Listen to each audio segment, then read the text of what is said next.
Class 11 के अंतर्गत दूसरे अध्याय में प्रोटिस्टा जगत के अंतर्गत जिसका आज का टॉपिक होगा स्टूडेंट्स सिलिएटेड प्रोटोजोआंस, जो प्रोटोजोआ का एक भाग है। इसमें आप लोगों ने पढ़ लिया है अमीबॉयड प्रोटोजोआंस और फ्लैजिलेटेड प्रोटोजोआंस को, और तीसरा आज पढ़ रहे हैं आप लोग सिलिएटेड प्रोटोजोआंस। ये क्या होते हैं, कहाँ पाए जाते हैं, इनके कैरेक्टर क्या हैं और इनका स्ट्रक्चर क्या है, ये सारे टॉपिक हम आज के वीडियो में पढ़ेंगे। तो याद रखेंगे, जो सिलिएटेड प्रोटोजोआंस होते हैं इनकी पहचान होती है सिलिया पाई जाती है। इनके जो बाहरी आवरण होता है, इनकी कोशिका आवरण के स्तर पर सिलिया पाए जाते हैं, जो इनको गति प्रदान करते हैं और भोजन को पकड़ने में सहायक भी होते हैं। जिस तरह आप लोगों ने देखा था कि फ्लैजिलेटेड प्रोटोजोआंस में फ्लैजिला पाया जाता है, इस कारण वो फ्लैजिलेटेड प्रोटोजोआंस कहलाए। इनमें सिलिया पाया जाता है, इनके पूरे शरीर पर जो गति प्रदान करता है और भोजन को पकड़ने में भी सहायक होता है। इनका जो आकार होता है वो चप्पल के आकार का होता है। कहा जाए कि जो इनकी आकृति होती है सिलिएटेड प्रोटोजोआंस की, तो स्लीपर के आकार की होती है, चप्पल के आकार की होती है। आप लोग डायग्राम देखेंगे तो खुद ही समझ जाएंगे कैसी आकृति होती है। तो सिलिएटेड प्रोटोजोआंस कहाँ पाए जाते हैं अब ये जानेंगे। तो ये लगभग कहा जाए तो स्वच्छ जल में पाए जाते हैं, स्थिर जल में पाए जाते, जैसे नदियों में, गड्ढों में, तालाबों में, झरनों में, या स्लो मोशन में जो बहता हुआ जल उसमें भी पाए जाते हैं ये सिलिएटेड प्रोटोजोआंस। इनकी जो आकृति की बात किया जाए तो इनका जो शरीर होता है स्पेशली क्या होता है स्टूडेंट्स, तो बेलनाकार होता है। शरीर इनका बेलनाकार होता है। इसकी लंबाई लगभग 0.3 मिलीमीटर, इनकी जो लंबाई होती है 0.3 मिलीमीटर तक होती है। यह हल्के भूरे या पीले रंग के हो सकते हैं। इनके जो कलर होते हैं हल्के भूरे या पीले रंग के होते हैं। तो इनके कैरेक्टर को आप लोग नोट करते चलेंगे और आगे आप लोग स्ट्रक्चर पढ़ेंगे तो आपको डिटेल से बताएंगे। तो लिखेंगे आप लोग इसमें, इनका शरीर बेलनाकार,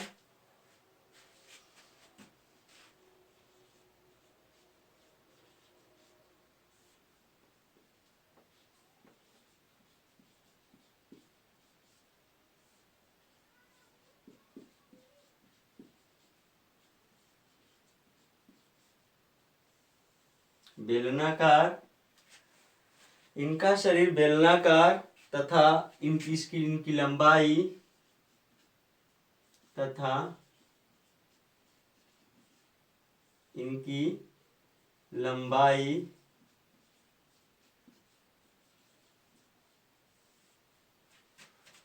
0.3 मिलीमीटर, 0.3 मिलीमीटर लिख सकते हैं, मिलीमीटर तक होती है।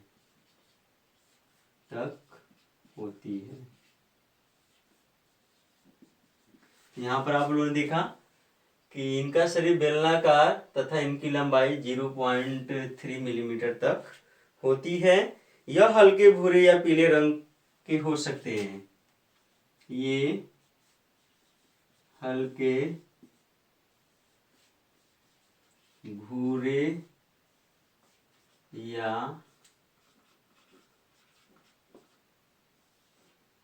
पीले रंग के हो सकते हैं।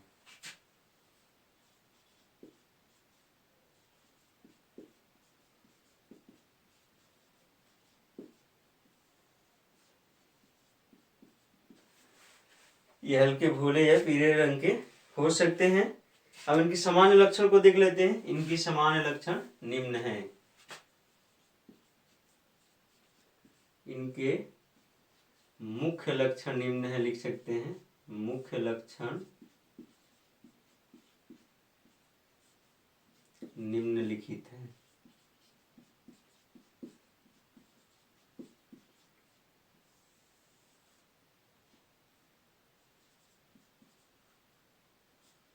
निम्नलिखित है।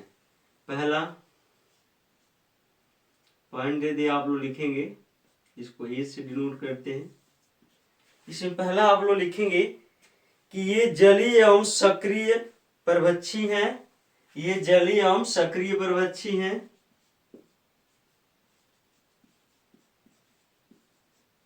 जलीय एवं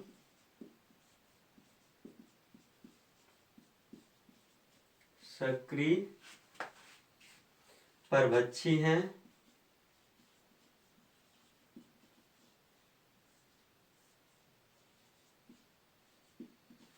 ये जलीय एवं सक्रिय परभक्षी हैं। सिलिया की उपस्थिति इनका महत्वपूर्ण लक्षण है।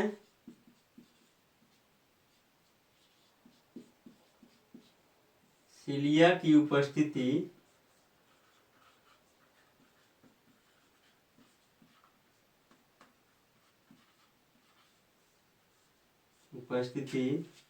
इनका महत्वपूर्ण लक्षण है।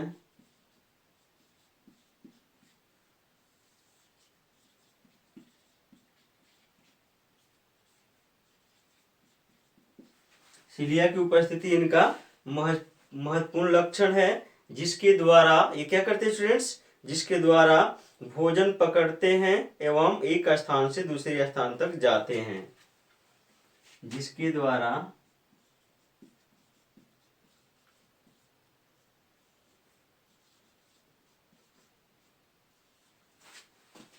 द्वारा भोजन पकड़ते हैं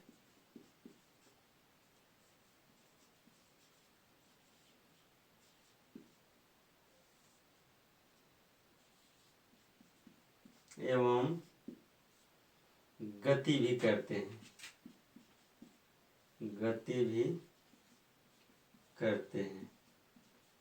इसमें गति किसके द्वारा होती है स्टूडेंट्स? सिलिया के द्वारा होती है। सिलिया की उपस्थिति इनका महत्वपूर्ण लक्षण है, जिसके द्वारा भोजन पकड़ते हैं एवं गति भी करते हैं। आगे आप लोग लिखेंगे दूसरा, इनमें मुंह रूपी गुहिका पाई जाती है। इनमें लिखेंगे बी में, इनमें मुंह रूपी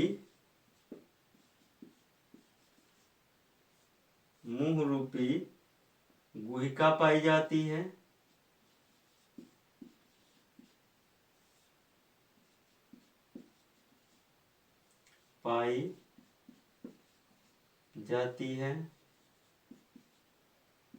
इनमें मुंह रूपी गुहिका पाई जाती है।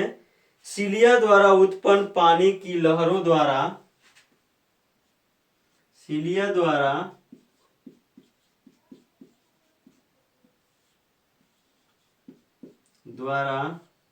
उत्पन्न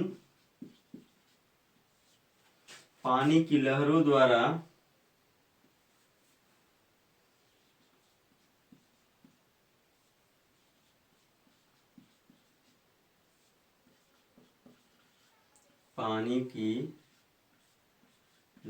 द्वारा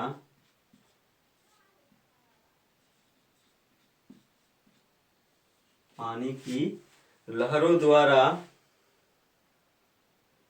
भोजन के कण मुंह रूपी गुहिका में चले जाते हैं।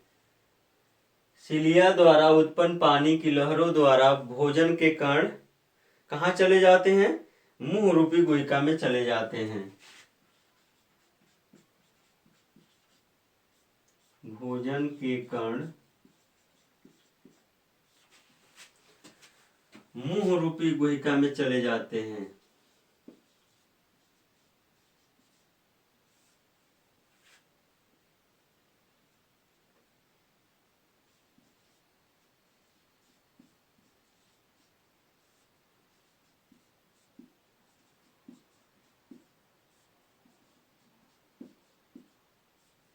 चले जाते हैं। तो जैसे ही लहरों में धाराओं में चलते हैं, तो जो ये सिलिया होता है, इसके द्वारा जो भोजन के कण होते हैं इसके मुंह रूपी गुहिका में चले जाते हैं। और मुंह रूपी गुहिका के द्वारा हम स्ट्रक्चर में बताएंगे कि जाकर शरीर के अंतर्गत क्या बन जाता है, तो खाद्य धानी में वो बदल जाता है। तो आगे हम चित्र में बताएंगे, आपको घबराना नहीं है। अगला लिखेंगे पैरामीशियम सिलिएटेड का एक सामान्य उदाहरण है। पैरामीशियम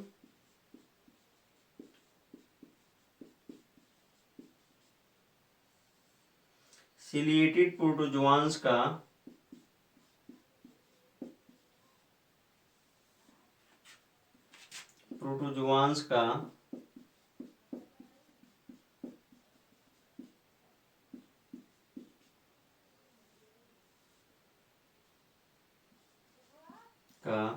एक अच्छा उदाहरण है।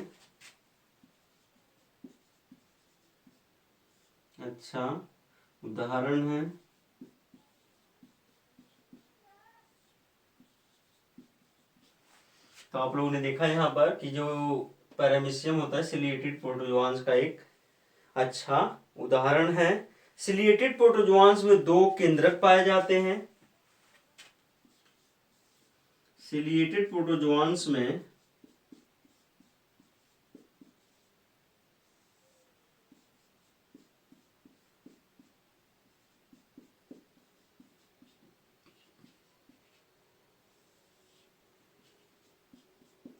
दो केंद्रक पाए जाते हैं।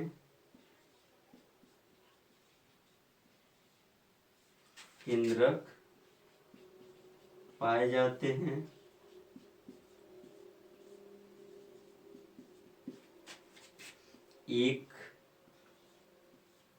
दीर्घ केंद्रक जिसको बड़ा केंद्रक लिख सकते हैं। बड़ा केंद्रक, एक बड़ा केंद्रक माइक्रो न्यूक्लियस तथा एक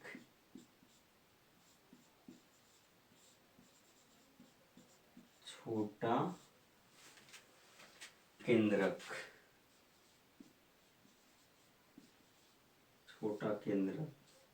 इसको माइक्रो न्यूक्लियस कहते हैं। माइक्रो न्यूक्लियस, एक बड़ा केंद्रक तथा एक छोटा केंद्रक कहते हैं।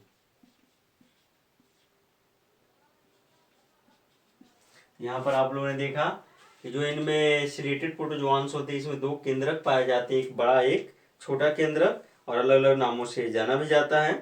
पैरामीशियम प्राय स्थिर जल एवं मंद गति से बहते हुए जल में पाए जाते हैं। लिख लेंगे ये भी। पैरामीशियम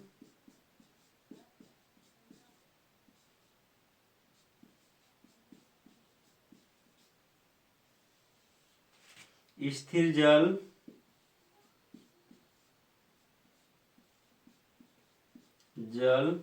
तथा मंद गति से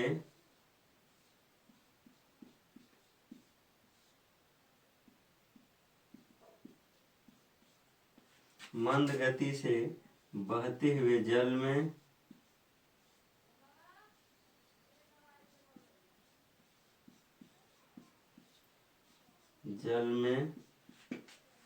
पाए जाते हैं।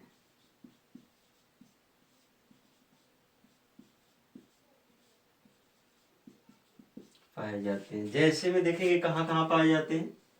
जैसे नहरों में,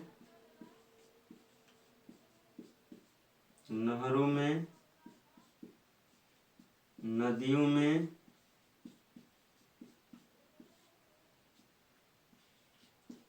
में, तालाबों में,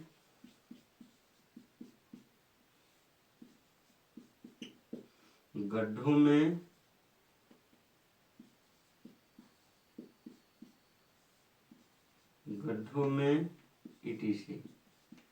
इत्यादि जगहों में ये क्या होते हैं, पाए जाते हैं। तो ये पैरामीशियम के कुछ मुख्य लक्षण रहे।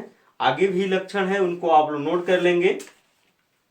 लिखेंगे इनमें भोजन का पाचन खाद्य धानी में होता है। तो अगला लिखेंगे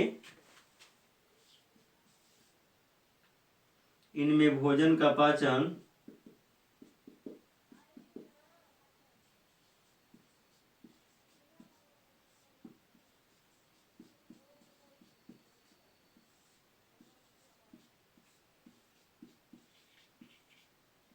पाचन खाद्य धानी में होता है, फूड वैक्यूल में ही होता है। खाद्य धानी जिसको हम लोग फूड वैक्यूल कहते हैं इंग्लिश में।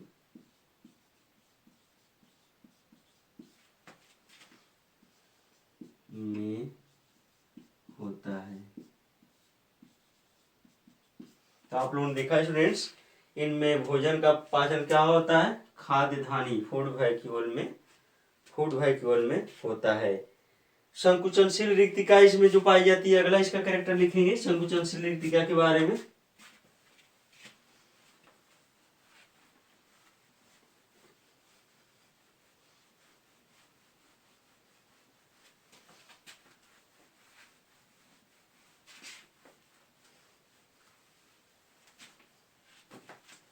अगला कैरेक्टर है इसका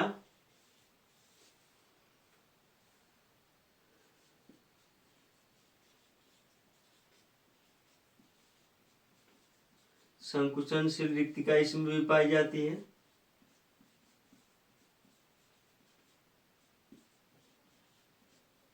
संकुचनशील रिक्तिका जिसको हम लोग कंट्रैक्टाइल वैक्यूल कहते हैं।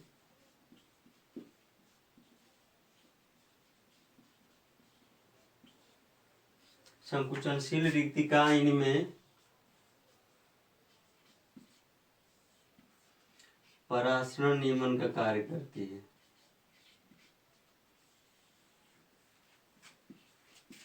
नियमन जिसको ऑस्मो रेगुलेशन कहते हैं, परासरण नियमन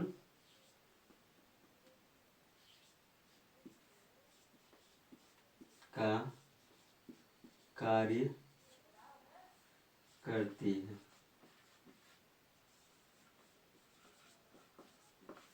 यहाँ पर आप लोगों ने देखा स्टूडेंट्स, संकुचनशील रिक्तिका इनमें पाई जाती है जो परासरण नियमन का कार्य करती है। आगे लिखेंगे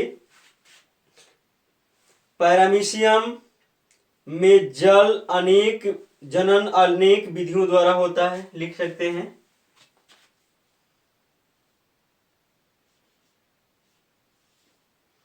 पैरामीशियम में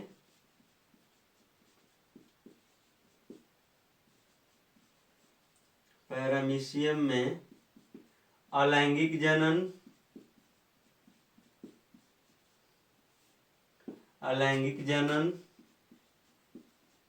द्विविभाजन द्वारा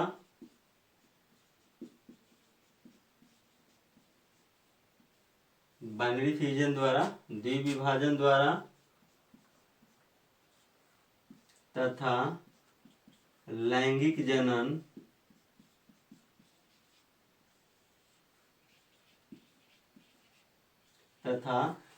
जनन कोशिका संलयन द्वारा होता है।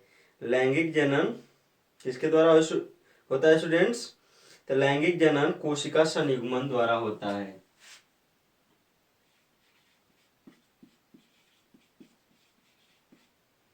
कोशिका संयुग्मन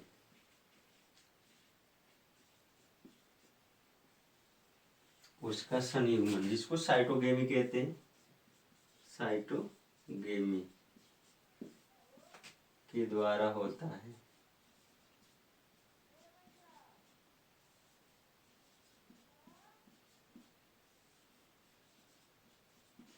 यहाँ पर आप लोगों ने देखा कि पैरामीशियम में अलैंगिक जनन द्विविभाजन द्वारा तथा लैंगिक जनन कोशिका संयुग्मन के द्वारा होता है। ये रहा स्टूडेंट्स किसके बारे में, तो सिलिएटेड प्रोटोजोआंस के बारे में कुछ मुख्य लक्षण। अब आप लोग थोड़ा इसका स्ट्रक्चर पढ़ेंगे तो देखेंगे स्टूडेंट्स, ये पैरामीशियम की संरचना है। आप लोग भी डायग्राम अच्छी तरह से खींच लेंगे, जो फ्लैट की तरह होता है, जो चप्पल की आकृति का होता है। और इसमें आप लोग देखेंगे विभिन्न भागों के नाम क्या हैं, इनके कार्य क्या हैं, तो याद रखेंगे। सबसे पहले पैरामीशियम एक आवरण से घिरा होता है, उसकी बात कर लिया जाए, जिस पर ढेर सारे रोएदार संरचना पाई जाती है, इन्हीं को सिलिया कहा जाता है। याद रखेंगे स्टूडेंट्स, ये रोएदार संरचना क्या कहलाती है, सिलिया कहलाती है। सिलिया नाम लिखते चलेंगे आप लोग, सिलिया। इंग्लिश में लिख लेते हैं। इसको सिलिया सिलिया कहते हैं, जिसके द्वारा यह गति भी करता है और भोजन के कण को भी शरीर अपने शरीर में करता है, शरीर के अंदर करता है, फूड खाद्य धानी के अंदर करता है। ये हो गए फूड पार्टिकल्स, जो जल के अंतर्गत फूड पार्टिकल्स हैं। खाद्य पदार्थ हो गए, खाद्य पदार्थ,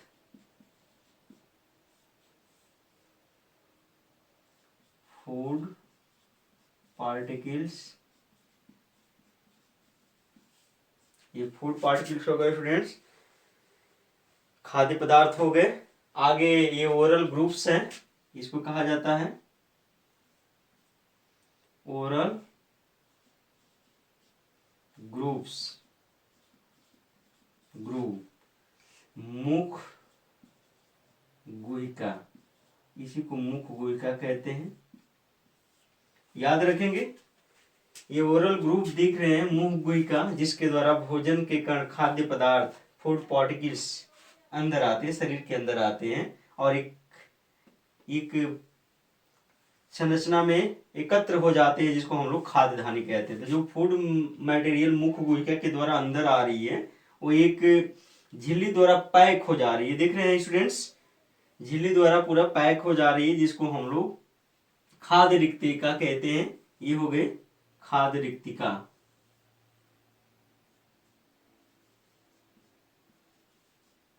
खाद्य रिक्तिका, खाद्य रिक्तिका, फूड वैक्यूल इंग्लिश में कहते हैं, फूड वैक्यूल। ये खाद्य रिक्तिका हो गई स्टूडेंट्स। आगे देखेंगे खाद्य रिक्तिका पूरे इसके कोशिका द्रव्य में चलती रहती है।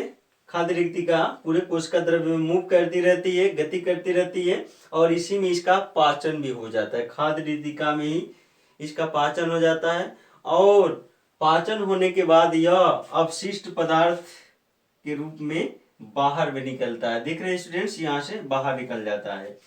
तो आगे देखेंगे, इसमें ये दिख रहे हैं, ये स्टेरियर एंड है, ये पोस्टेरियर एंड है। लिख सकते हैं स्टेरियर एंड, स्टेरियर एंड हो गया मतलब ऊपर के भाग, स्टेरियर एंड, एंड ये हो गया पोस्टेरियर एंड, पोस्टेरियर एंड।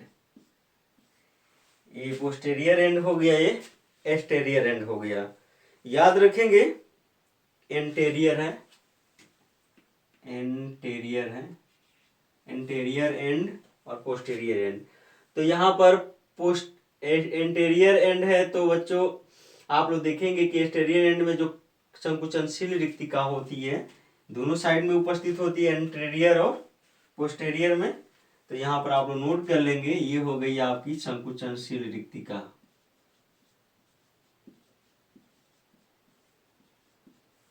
संकुचनशील रिक्तिका, तो इसको दो नामों से कैसे जानेंगे? तो एंटेरियर संकुचनशील रिक्तिका हो गई, ये पोस्टेरियर संकुचनशील रिक्तिका हो गई। इसको इंग्लिश में कहते हैं कंट्रैक्टाइल वैक्यूल, कंट्रैक्टाइल वैक्यूल कहते हैं संकुचनशील रिक्तिका। इसका कार्य होता है स्टूडेंट्स, पराशरण नियमन का कार्य होता है। तो आप लोग समझेंगे, पराशरण नियमन का कार्य यह संकुचनशील रिक्तिका के द्वारा करता है। यह पैरामीशियम और जल की मात्रा का संतुलन बनाए रखता है, अर्थात इसके शरीर में जल की अधिक मात्रा होने पर बाहर कर देता है इसके द्वारा, और कम होने पर, मात्रा को कम होने पर ये अंदर कर लेता है। श्वसन की क्रिया लगभग इसी के द्वारा होता है, संकुचनशील रिक्तिका के द्वारा ही होता है। खाद्य धानी हो गई, संकुचनशील रिक्तिका हो गई। इसमें दो केंद्रक पाए जाते हैं, एक लघु एक दीर्घ केंद्रक। तो इसको कहेंगे दीर्घ केंद्रक, बड़ा केंद्रक भी कहते हैं, दीर्घ केंद्रक, जिसको माइक्रो न्यूक्लियस कहते हैं, माइक्रो न्यूक्लियस। ये होता है लघु केंद्रक, लघु केंद्रक जिसमें इसका जेनेटिक मटेरियल होता है, आनुवांशिक पदार्थ होता है, जिसको माइक्रो न्यूक्लियस भी कहते हैं, माइक्रो न्यूक्लियस। तो ये माइक्रो न्यूक्लियस हो गया, एक माइक्रो न्यूक्लियस हो गया। आगे देखेंगे इसमें जो पूरा इसका जीव द्रव्य होता है, कोशिका द्रव्य या जीव द्रव्य होता है, दो भागों में बटा होता है, एक मध्य का भाग और एक किनारे का भाग होता है। तो मध्य के भाग को कहते हैं एंडोप्लाज्म और किनारे के भाग को कहते हैं एक्टोप्लाज्म। तो ये भी लिख लेंगे। ये हो गया, यहाँ के जो पदार्थ होते हैं इसको कहते हैं एक्टोप्लाज्म।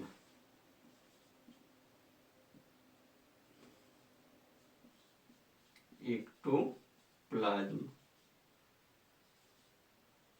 एक्टोप्लाज्म हो गया स्टूडेंट्स। और ये अंदर की जो पदार्थ आप देख रहे हैं इसके अंतर्गत, ये मध्य के पदार्थ, इसको कहते हैं एंडोप्लाज्म। एंडोप्लाज्म, यहाँ पर इसकी हिंदी समझ लेंगे। इसको अंतः द्रव्य कहते हैं, इसको बाह्य द्रव्य कहते हैं, जो कोशिका आवरण के समीप होता है। आगे आप लोग देखेंगे ये एनल पोर कहलाता है, जिसके द्वारा यह अपशिष्ट पदार्थ बाहर निकलता है।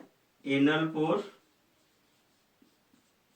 एनल पोर होता है जिसके द्वारा यह खाद्य पदार्थ अपने शरीर, खाद्य पदार्थ जो अपशिष्ट पदार्थ होता है ये शरीर से बाहर निकालता है। तो आप लोगों ने आज स्टडी किया किसके बारे में, पैरामीशियम के बारे में। और इसका आवरण भी देख लेंगे, ये पेलिकल आवरण कहलाता है। पेलिकल जिसको कहते हैं, पेलिकल पूछा जाता है कि पेलिकल आवरण क्या होता है, तो ये पैरामीशियम का जो बाह्य आवरण होता है पेलिकल आवरण कहलाता है। तो पैरामीशियम की संरचना में आप लोगों ने देखा इसके भागों के बारे में, किसके द्वारा क्या करता है। फिर से हम रिपीट कर देते हैं कि पैरामीशियम एक आवरण से घिरा होता है जिसको पेलिकल कहते हैं, जिस पर ढेर सारे रोएदार संरचनाएं होती हैं। आप लोग देख रहे हैं रोएदार संरचनाएं, जिसको सीलिया कहते हैं, जिसके द्वारा यह गति भी करता है, भोजन को भी पकड़ता है। इसमें देखेंगे जो खाद्य पदार्थ होता है ओरल ग्रुप मुख गुहिका के द्वारा शरीर में प्रवेश करता है, इसके मुख गुहिका में प्रवेश करता है और जाकर एक रिक्तिका में, एक खाद्य रिक्तिका में पैक हो जाता है, या कह सकते हैं कि एक झिल्ली द्वारा घिर जाता है, जिसको हम लोग खाद्य रिक्तिका कहते हैं, जिसमें खाद्य रिक्तिका में ही भोजन का पाचन हो जाता है। इसके बाद यह भोजन का पाचन होने के बाद एनल पोर के द्वारा यह बाहर में निकल जाता है। इसमें दो केंद्रक पाए जाते हैं स्टूडेंट्स, लघु केंद्रक छोटा केंद्रक और दीर्घ केंद्रक बड़ा केंद्रक, जिसको माइक्रो न्यूक्लियस और माइक्रो न्यूक्लियस भी कहते हैं। इसमें संकुचनशील रिक्तिका दो होती है, एक ऊपर के साइड में जिसको एंटेरियर संकुचनशील रिक्तिका या एंटेरियर कंट्रैक्टाइल वैक्यूल कहते हैं, और एक नीचे की तरफ होती है जिसको पोस्टेरियर कंट्रैक्टाइल वैक्यूल कहते हैं। इसमें जो कोशिका द्रव्य भरा होता है दो भागों में बटा होता है, एक अंतः कोशिका द्रव्य, एक बाह्य कोशिका द्रव्य। ये किनारे के साइड में जो है ये है बाह्य कोशिका द्रव्य है, ये बीच वाले अंतः कोशिका द्रव्य हैं। तो ये कुछ मुख्य भाग रहे किसके, पैरामीशियम। चौथा प्रोटोजोआंस का भाग है। इस प्रोटोजोआंस क्या होते हैं, कहाँ पाए जाते हैं और इनके मुख्य लक्षण क्या होते हैं, इनके बारे में आज हम स्टडी करेंगे। अभी स्टडी करेंगे कि स्पोरोजोआंस क्या होते हैं, जो प्रोटोजोआ का चौथा भाग है। तो याद रखेंगे स्टूडेंट्स, जो स्पोरोजोआंस होते हैं ये ऐसे प्रोटिस्ट हैं जिनकी संरचना, जिनकी रचना बहुत सरल होती है। ये ऐसे प्रोटिस्ट होते हैं जिनकी संरचना बहुत ही सरल होती है, और याद रखेंगे क्योंकि ये परजीवी जीवन व्यतीत करते हैं। ये जो स्पोरोजोआंस होते हैं मुख्यतः अपना जो जीवन होता है परजीवी रूप में व्यतीत करते हैं, दूसरे जीवों के शरीर पे अपने भोजन के लिए, अपने पोषण के लिए आश्रित होते हैं। ज्यादातर इसमें अंतः परजीवी भी होते हैं जो मनुष्यों के शरीर में पहुंचकर रोग उत्पन्न करते हैं। वो आगे हम आपको बताएंगे कौन ऐसे स्पोरोजोआंस होते हैं जो मनुष्यों में रोग उत्पन्न करते हैं। याद रखेंगे एक स्पोरोजोआंस होता है जिसका नाम है प्लाज्मोडियम। याद रखेंगे, एग्जाम्पल हम आपको बता दें कि प्लाज्मोडियम है, प्लाज्मोडियम।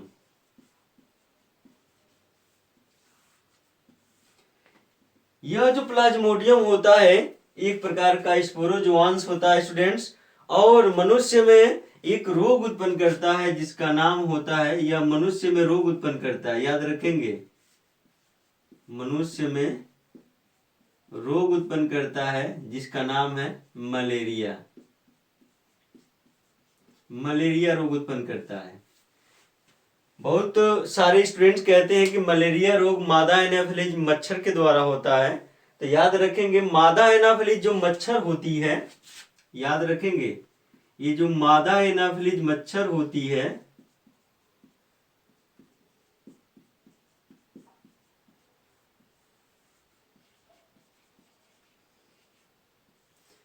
मादा एनाफिलीज मच्छर जो देख रहे हैं स्टूडेंट्स, ये क्या होती है, तो इस मलेरिया रोग की जो जनक होता है, मलेरिया रोग जो उत्पन्न करने वाला होता है, जो प्लाज्मोडियम होता है, इसकी क्या होती है, वाहक होती है, वाहक होती है। पूछा जाता है वेक्टर या कैरियर कौन होता है किसका, प्लाज्मोडियम का, तो मादा एनाफिलीज मच्छर जो मलेरिया रोग उत्पन्न करता है उसकी वाहक यह मच्छर होती है। अर्थात इसका यह जो प्लाज्मोडियम होता है इस मादा एनाफिलीज मच्छर के लार्वा लार ग्रंथियों में पाई जाती है, और जैसे ही यह मादा एनाफिलीज मच्छर किसी व्यक्ति को काटती है तो यह प्लाज्मोडियम इस मच्छर से उस व्यक्ति में प्रवेश कर जाता है और उसके शरीर में पहुंचकर यकृत में चला जाता है, और यकृत में जाकर अपनी संख्या में वृद्धि करके और रोग उत्पन्न करता है जिसका नाम है मलेरिया, जिसमें कपकपी, बुखार, ठंड जैसे लक्षण आते हैं। तो याद रखेंगे ये प्लाज्मोडियम एक प्रकार का स्पोरोजोआंस है स्टूडेंट्स, जो मनुष्य के शरीर में अंतःपरजीवी के रूप में पाया जाता है। इसकी वाहक होती है मादा एनाफिलीज मच्छर। तो इसके कैरेक्टर को आप लोग नोट कर लेंगे, लिखेंगे आप लोग कि ये ऐसे प्रोटिस्ट हैं जिनकी रचना बहुत सरल होती है। ये ऐसे प्रोटिस्ट हैं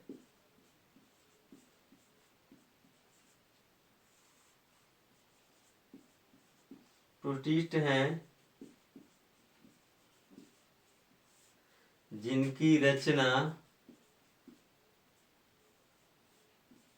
बहुत सरल होती है,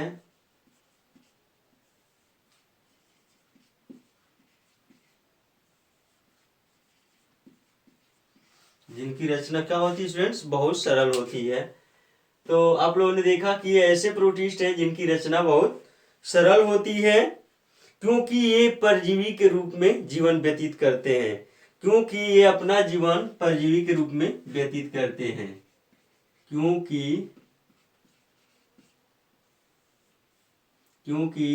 ये परजीवी के रूप में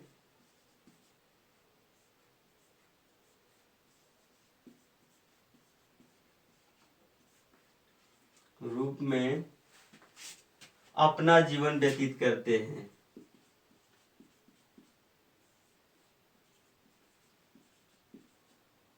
अपना जीवन व्यतीत करते हैं।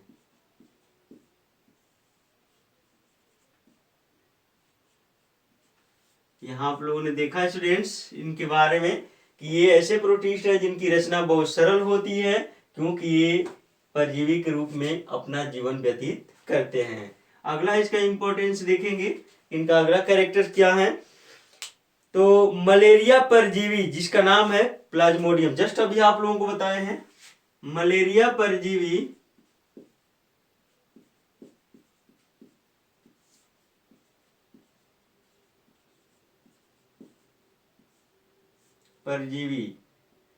प्लाज्मोडियम जिसको आप कह सकते हैं प्लाज्मोडियम,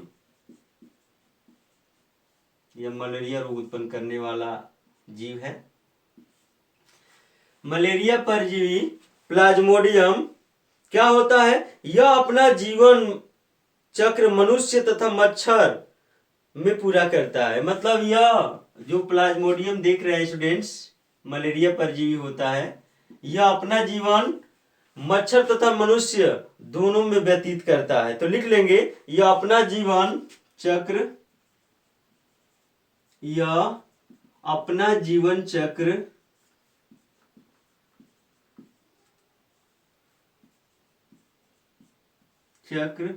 मनुष्य तथा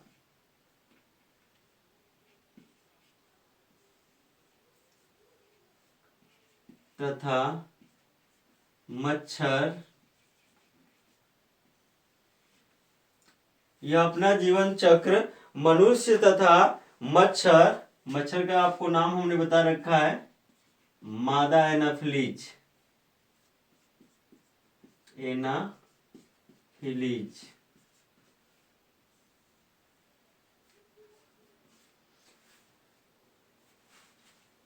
तो आप लोगों ने देखा स्टूडेंट्स, यह अपना जीवन चक्र मनुष्य तथा मच्छर, मादा एनाफिलीज मच्छर में पूरा करता है, में पूर्ण करता है,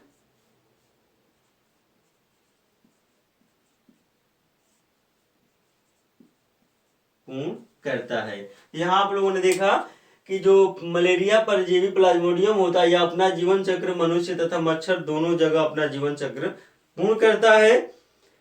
इसका जो प्राथमिक पोषक होता है, मतलब सर्वप्रथम कहाँ पहुंचता है, तो मनुष्य के शरीर में। मनुष्य के शरीर में अलैंगिक जनन करता है और लैंगिक जनन करता है, याद रखेंगे। तो लिख लेंगे आगे कि स्पोरोजोआंस के अंतर्गत प्लाज्मोडियम आदि आते हैं। लिख लेंगे अगला, स्पोरोजोआंस के अंतर्गत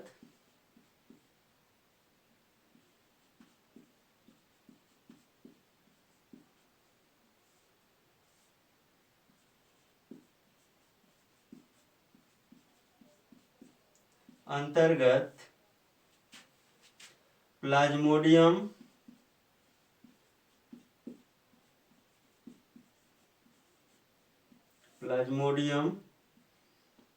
आदि आते हैं।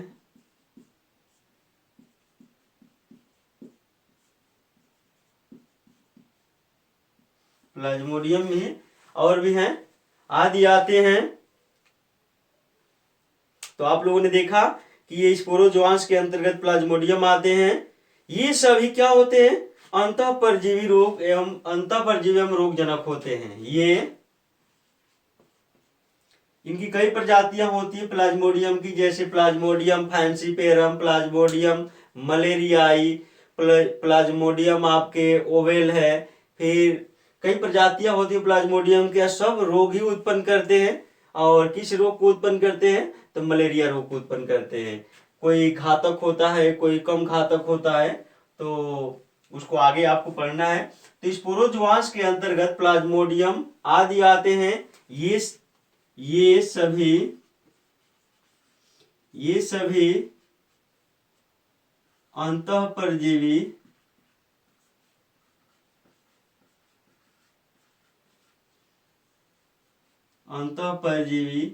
एवं रोगजनक होते हैं। मतलब रोग उत्पन्न करने वाले जो होते हैं उनको रोगजनक कहते हैं, रोगजनक होते हैं। तो यहाँ आप लोगों ने देखा स्टूडेंट्स इनके बारे में कि ये सब अंतःपरजीवी मतलब जीवों के शरीर में पाए जाते हैं, पर नहीं अंदर पाए जाते हैं, इसलिए अंतःपरजीवी, और सभी रोग उत्पन्न करने वाले होते हैं। आगे इसका इंपॉर्टेंस लिखेंगे। अगला लिखेंगे स्टूडेंट्स कि प्लाज्मोडियम एक द्विपोषीय परजीवी होता है। प्लाज्मोडियम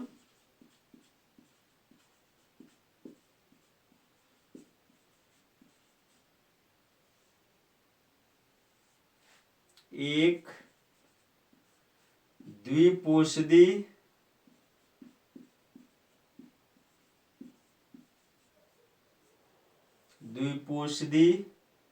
परजीवी होता है।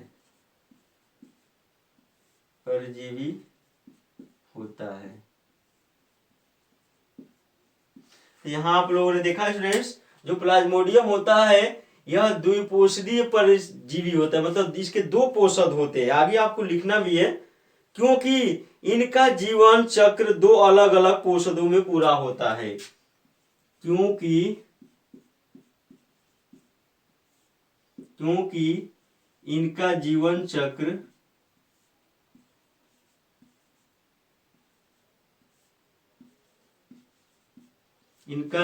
चक्र दो पोषदों में पूरा होता है।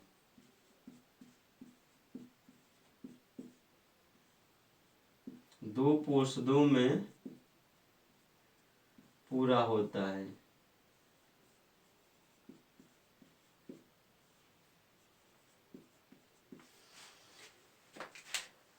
प्लाज्मोडियम एक द्विपोषदी परजीवी होता है, क्योंकि इनका जीवन चक्र दो पोषदों में पूर्ण होता है। इनका प्राथमिक पोषद मनुष्य है। इनका प्राथमिक पोषद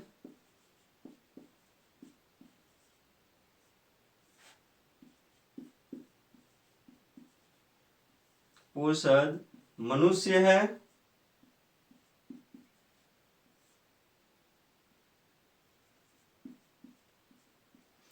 इनका प्राथमिक पोषद क्या है स्टूडेंट्स? मनुष्य है, जिसमें यह अपना अलैंगिक जनन पूरा करता है। जिसमें प्लाज्मोडियम मतलब यह अपना अलैंगिक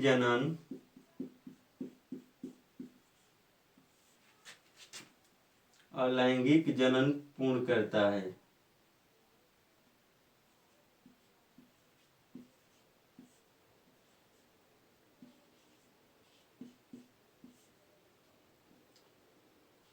पूर्ण करता है। तो आप लोगों ने देखा स्टूडेंट्स कि इनका प्राथमिक पोषक मनुष्य होता है, जिसमें यह अर्थात प्लाज्मोडियम अपना लैंगिक जनन पूर्ण करता है। इनका तथा द्वितीयक पोषक हमने आपको पहले बताया था इसके बारे में, तथा द्वितीयक पोषक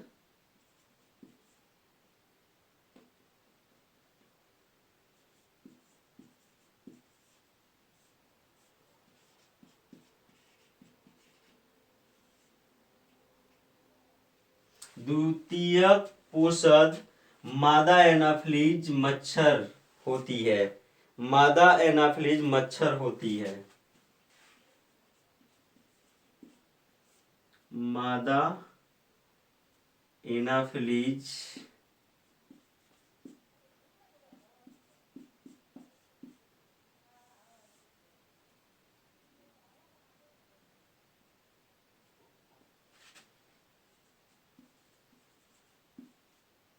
मच्छर होती है।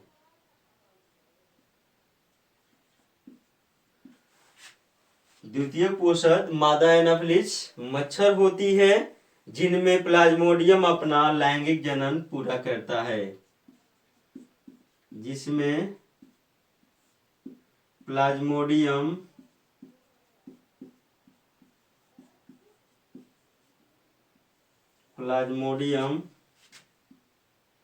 अपना लैंगिक जनन पूर्ण करता है।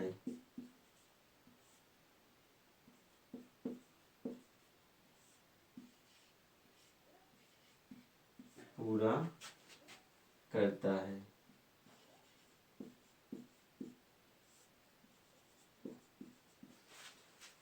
तो आप लोगों ने देखा स्टूडेंट्स, जिसमें प्लाज्मोडियम अपना लैंगिक जनन पूरा करता है। तो यहाँ पर दो पोषक आप लोगों ने देखा, किसका? प्लाज्मोडियम का। एक मनुष्य होता है जिसमें अपना अलैंगिक जनन पूर्ण करता है, तथा दूसरा इसका पोषक होता है मादा एनाफिलीज मच्छर, जिसमें प्लाज्मोडियम अपना लैंगिक जनन पूरा करता है। इसके एग्जाम्पल आप लोग लिख लेंगे। इसके एग्जाम्पल्स हैं, इस प्रोटोजोआंस के एग्जाम्पल्स हैं। पहला तो आ ही जाएगा Plasmodium. Plasmodium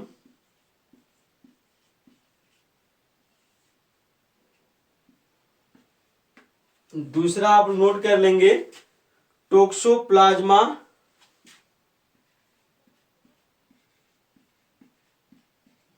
toxoplasma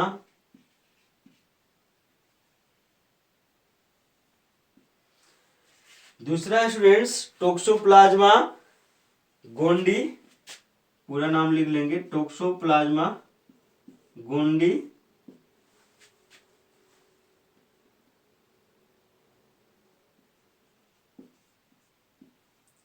toxoplasma Gondi. दूसरा है हाप्लोस्पोरिडियम, हाप्लोस्पोरिडियम, हाप्लोस्पोरिडियम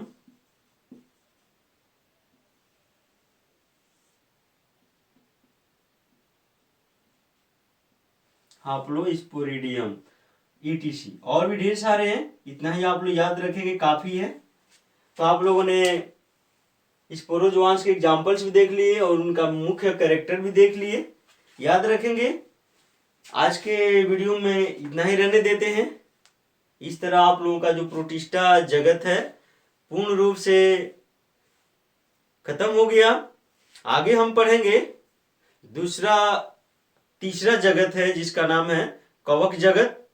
तो कवक जगत आगे की वीडियो में पढ़ेंगे। स्पोरोजोआंस से कुछ आपसे क्वेश्चन पूछेंगे जिसका आप कमेंट बॉक्स में जवाब देंगे। पहला क्वेश्चन है कि प्लाज्मोडियम मनुष्य में कौन सा रोग उत्पन्न करता है। प्लाज्मोडियम मनुष्य में कौन सा रोग उत्पन्न करता है, याद रखेंगे। दूसरा क्वेश्चन है जो प्लाज्मोडियम होते हैं इनकी वाहक कौन होती है, अर्थात प्लाज्मोडियम को संचारित करने वाला जीव कौन सा होता है। तीसरा क्वेश्चन है कि इस प्लाज्मोडियम के कितने पोषद होते हैं, प्लाज्मोडियम के कितने पोषद होते हैं। तो तीनों क्वेश्चनों के जवाब आप कमेंट बॉक्स में देना न भूलें। जुड़े रहिए एशियन ऑनलाइन क्लासेस के साथ। धन्यवाद।